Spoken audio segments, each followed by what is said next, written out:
Hello, everybody, and welcome back to the second shelf and to my monthly update video on this 1001 books by women you need to read before you die project that I started this year, 2022, inspired, of course, by Sandy from Miss Reads a Lot, who is doing the same kind of project. You know, there are these books published, 1001 books you need to read before you die, and she compiled 3 of those, and so she has more than 1001 books to read. But anyway, I was inspired by her, and I was looking at the books that she the lists that she uses, and because I want to promote female authors, and I would say at a maximum a third of the books are written by women, and there's also not that much translated work. So you know what happened. I made my own list. That's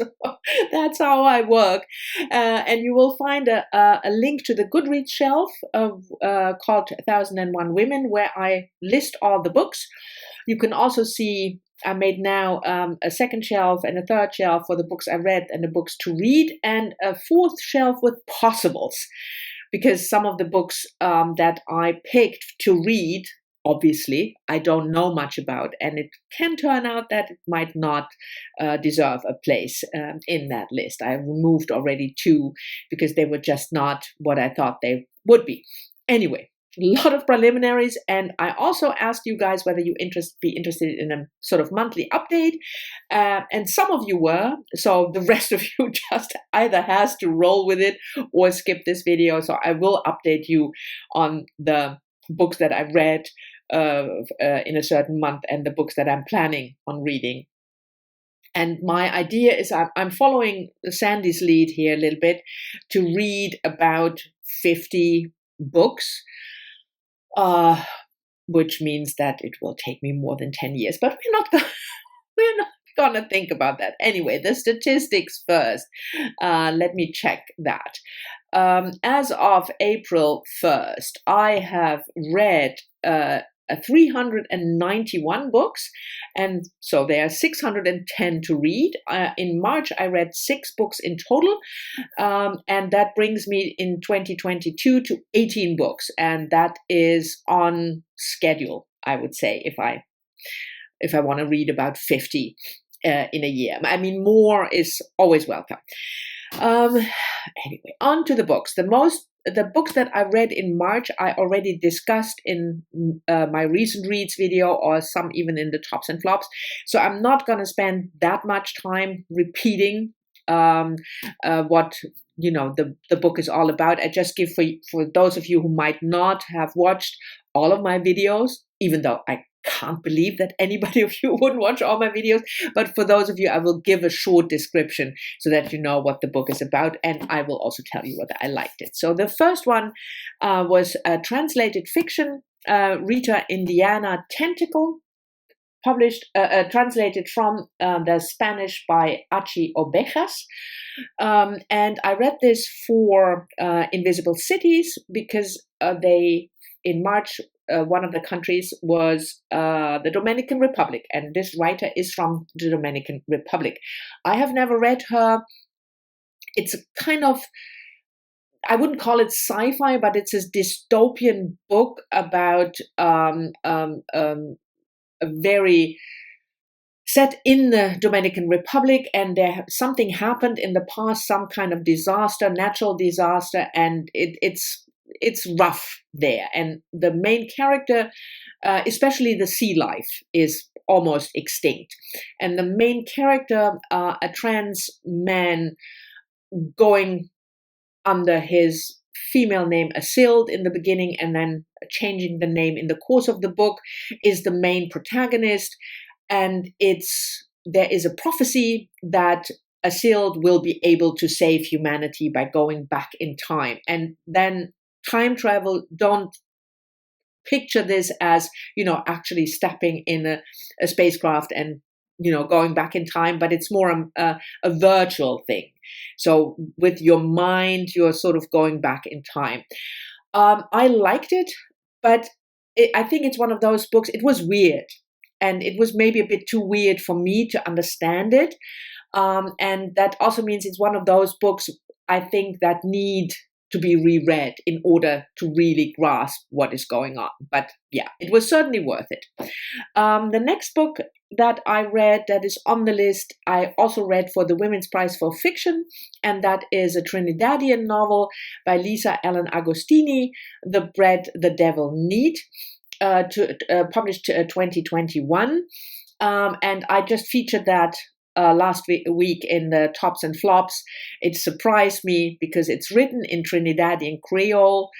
I normally don't go for dialect or vernacular, but this worked for me. And it's the story about a woman in her late 30s who seems to be very independent and very strong. She's the manager of a boutique, but she's also in a very abusive relationship. And the book is mainly about that and why and how she is not able to get out of that relationship or how she can deal with it. I really thought it was a very, very good book. So happy that this was on the 1001 list and also on the Women's Prize for Fiction, but that's a different video. The next one was also for Invisible Cities, The Faster I Walk, The Smaller I Am, by Kjersti Annesdatter Skomsvold, translated from the Norwegian, oh my dear God, Leri Price.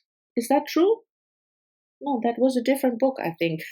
There is yeah, Carrie Pierce, almost. Carrie Pierce.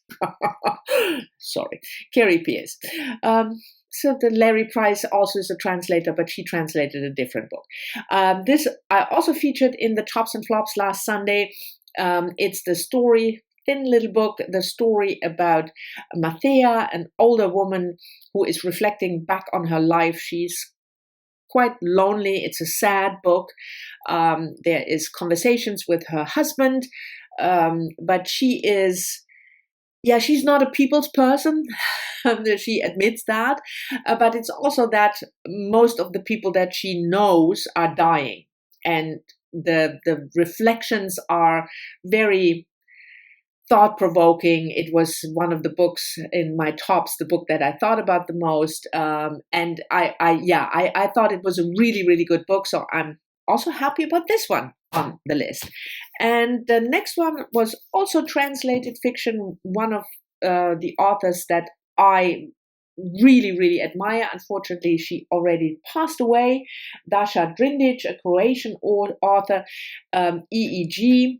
And this one was translated from the Croatian by Celia Hawksworth, published in Croatia 2016, and the English translation in 2018, posthumously, because Dasha Drindic unfortunately died 4 years ago. I met her once in a book fair, because we have the same German publisher, and we had a reading together, and she was a wonderful, wonderful woman and a fantastic novelist. This is about a man, Andrea, who has wanted to commit suicide but failed. That's how the book opens, and then he travels through Europe in his mind, basically. But it's really a kaleidoscope of what happened in Europe, especially in Croatia, Second World War. It's also not a cheerful book, and it's kind of the main protagonist, who is a psychoanalyst or psychiatrist, but he is kind of Dasha Drindic's alter ego. So he is a stand-in for her. It's her reflections, really, on the state of Europe and what happened in Europe. It's a fantastic book, but also not an easy read. And again, a book that I think definitely deserves at least 1 or 2 rereads in order to fully grasp what she's talking about. Then I also read 2 nonfiction books for the 1001. Just to remind you, I compiled the list with 1001 books, fiction and nonfiction. It's not only novels, but I put everything in. And when it comes to nonfiction, I choose books written obviously by a woman, but also about some issue that relates to women. So either it's a book like Hope Jahren, her memoir, about being a woman in science. And this one is a sort of a group memoir, I called it. Laura Kaplan, The Story of Jane, the legendary underground feminist abortion service, published in 1996. And Laura Kaplan was part of this abortion service in Chicago. A group of women, more than 100 women, participated at one time or the other in this underground service. And it was operational end of the 1960s until Roe v. Wade in 1973 to help women in the US get safe abortions. So they had contacts with doctors who were willing to perform abortions, or medical practitioners who were willing to perform abortions. Some of the women in the group also learned. There were nurses in the group, and they learned to perform abortions themselves. And this is the story of these women. So it's more about the individual women, not all 100 of them, but like 20 are described and talked about in the book, where they came from, how they ended up in this organization, what they did. It was really, really interesting. And if you have never heard about this group that was operational all the way back then, it's definitely worth it. I really enjoyed it, and I also learned a lot. And then the last one that I read in March is also nonfiction, a tiny little book, Down Below, by Leonora Carrington, published in 1945. Leonora Carrington was a surrealist painter who lived, born in England, but she lived most of her life in Mexico. And she had a relationship with the famous German surrealist painter Max Ernst. And when he got arrested by the Nazis and put in a concentration camp, Laura Carrington suffered a nervous breakdown, and she was hospitalized in a mental hospital. And this is her account of that time in that mental hospital, which is not a cheerful read, I can tell you. Lots of those are not cheerful reads. And it's very raw about that experience. And Down Below, by the way, the title refers to this imaginary place that she had in her mind where she could flee to, where everything was good, because the treatment was obviously horrible. So, yeah. So those were the books. This one, this list, plus the one on ebook by Lisa Allen Agostini. Sorry. Then on to the books that I'm planning on reading in April. First, nonfiction, Lisa Cohen, All We Know, Three Lives. It's about three women, Esther Murphy, Madge Garland, who was editor at British Vogue, and Mercedes de Acosta, the first celebrity stalker. I have never heard of any of these women, but it's also my idea of the 1001 Project, certainly for nonfiction, like I said, is to find out about women that I didn't know about, like with the Jane Project. I knew about the project, but I didn't know anything about the women who were involved. And these three women, it sounds fascinating. So this will be a pick for April. Then translated fiction. And I think this one might be the one with the, no, it's different. I don't know where I had this translator in my mind that I mentioned before. Babble-de-goo. Waiting for Tomorrow by Natasha Apana. Translated from the French by Geoffrey Strawn. Apana is a writer from Mauritian writer. I read one previous book by her that I really enjoyed, and this one is about a couple. What's her name? Anita. She is waiting for her husband Adam, who is released from prison, and that caught my attention, and it's about their relationship, but also there's a third person involved. I'm intrigued. I liked her. Like I said, I liked her previous book, so this is on the list. Next is also fiction. I already started an Irish novel, A Ghost in the Throat by Leri Price. Sorry, this is nonfiction. This is nominated for the BookTube Prize this year, by the way. I didn't know where I picked up the book, and then one of my viewers, subscribers, told me, so thank you very much. And Leri Price is an Irish poet, and this book is a memoir, a combination of a memoir of her life, and I already started, so it's mainly about the struggle she has when she has 4 children, all of them under the age of 6, and that is a big part of what she describes. But she's also in search of another Irish poet who is an inspiration for her, and she translates a big poem. So I'm intrigued. I'm always intrigued with combinations of memoir, personal life, and in combination with the life of another writer. So yeah.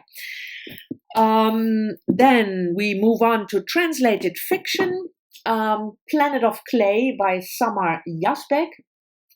And there you go. There's the Leri Price, translated from the Arabic by Leri Price. Finally, this is the April pick for Mel's book club, Read Around the World. This is a Syrian writer. As one of my viewers commented, that she's curious what I will make of the book because it's a child narrator. You have a young woman, a young girl, Rima, in Damascus, and life is crumbling literally around her, and it's her story. So I hope the voice is strong, because if you follow my channel at all, you know that I often struggle with child narrators. So we'll see. And the last book, again, translation, but nonfiction, The Memoirs of Lady Hee-jong, translated by Yachun Kim Habush. This is a buddy read with Sandy from Miss Reads a Lot. We will probably start end of April. Maybe we will push it a little bit to May, because she is really very busy with a lot of long books. We read The Red Queen by Margaret Drabble, about this Korean princess of the 18th century. We didn't like the Red Queen, but we were intrigued by the woman and saw that she published her memoirs in 1805 or something. So we are going to read the memoirs of this Korean princess of the 18th century. So these are all the books that I'm planning to read in April. Before the books, I talked about the books I read in March. So that's it for my update. I hope you enjoyed this. Thank you very much for watching. As always, I'm looking forward to your comments, and I'll see you all soon in the next one.